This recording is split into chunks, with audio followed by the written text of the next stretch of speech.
गिबियावनो नोंथांमोननि चेनेलनि गेजेरजों गासिबो नायगिरि बिथांमोननिसिम बनगाव दख'रा दुलाराय बर' फरायसा आफादनिफ्राय आफादारि गाहाम हामलायथि जासिहरनाय थाबाय।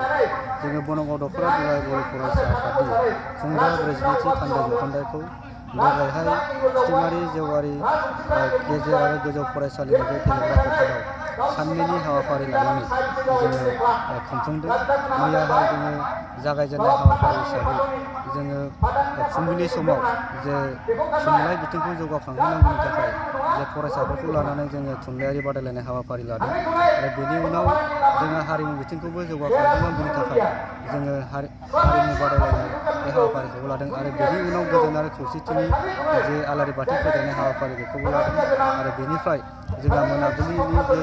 6 रिंगानिफ्राय जे मैयाहाय जोङो थान्दै मेल जानानै थांदों आरो बेबायदिनो थान्दै मेलाव जोङो मैयाहाय गोबांथार माखासे थांखिफोर लानाय जादों। जे बनगाव दख'रा दुलाराय बर' फरायसा आफाद हिसाबै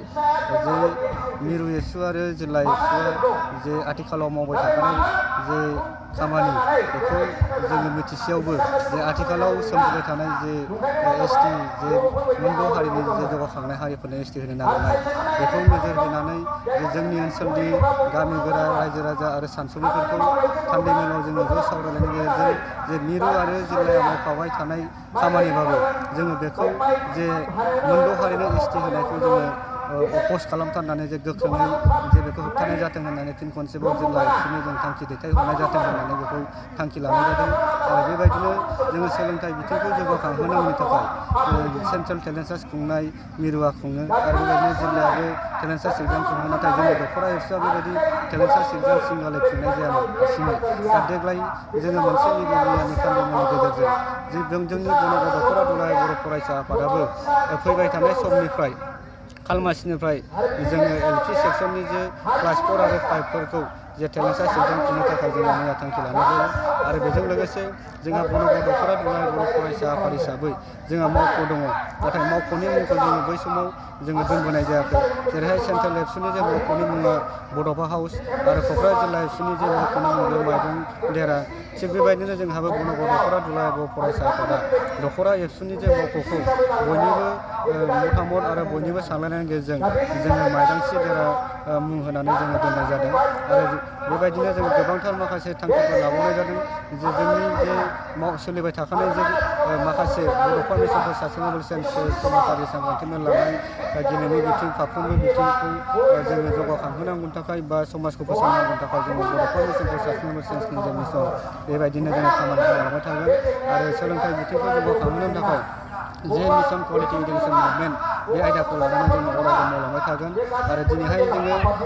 गेवलां मेल दिनैहाय जों जोबथा हाबाफारि हिसाबै जोङो फुंबिलि समाव दुलाराय बर' फरायसा आफादनि गोथार खैफोला बिरहोनाय आरो बड'फानि मुसुखा बिबार बावनाय हाबाफारि बेजों लोगोसे मुंख'ना बिबार बावनाय हाबाफारि जों लानाय जादों आरो बेनि अनगायैबो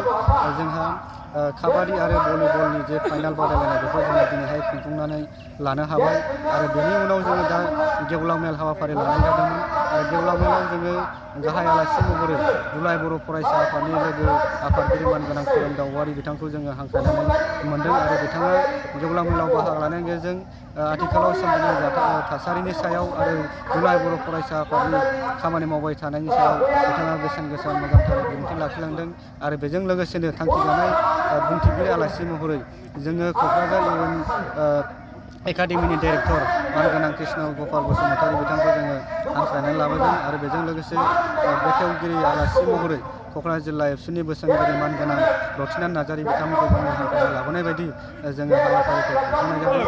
आरो बे समाव बेखिनिखौ बुंबाय।